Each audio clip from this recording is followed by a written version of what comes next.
নির্বাচনের সময়সীমা যত ঘনিয়ে আসছে ততই নতুন নতুন ইস্যু দাঁড়াচ্ছে। সবকিছু ঠিকঠাক থাকলে আগামী মাসের 12 তারিখ নির্বাচন অনুষ্ঠিত হওয়ার কথা। জাতিকে অবাধ, সুষ্ঠু, নিরপেক্ষ একটা নির্বাচন উপহার দেওয়ার অঙ্গীকার করেছেন বর্তমান অন্তর্বর্তীকালীন সরকার এবং নির্বাচন কমিশন।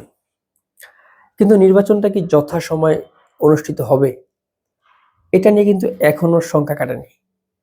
দেশের যে পরিস্থিতি, এর মধ্যে রাজনৈতিক দলগুলো একবার এক এক রকমের মন্তব্য করছেন।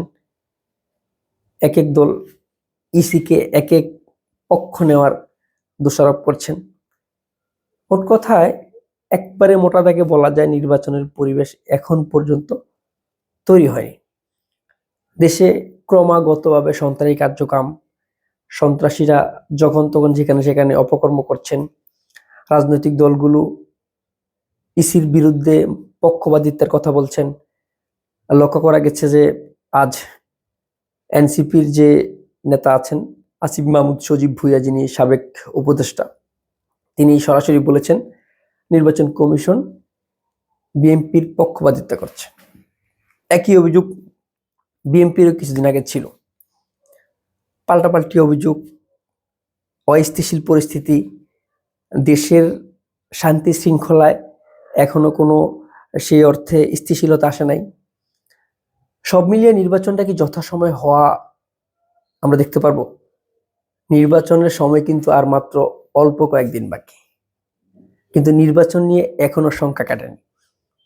সরকার বারবার বারংবার সবসময় বলে আসছে এই জাতিকে তারা এই যাবৎকালের সবচেয়ে সুন্দর, সুষ্ঠু, নিরপেক্ষ একটা নির্বাচন উপহার দিবেন। কিন্তু নির্বাচনটা কি যথাসময়ে হচ্ছে? এখনো পর্যন্ত নির্বাচনী পরিবেশ তৈরি হয়নি, এটা আমার ব্যক্তিগত মতামত।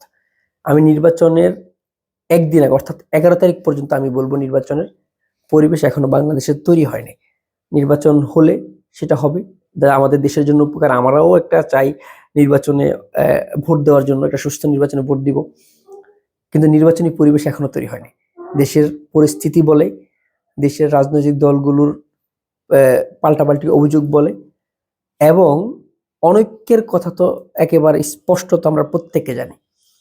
সব মিলিয়ে বলা চলে নির্বাচনটা কি যথাসময়ে হচ্ছে কিনা সেটা আমাদের দেখার বাকি আছে, এবং নির্বাচন যদি পিছিয়ে যায় তাহলে কি এপ্রিলে হবে কিনা সেটা আমরা দেখব।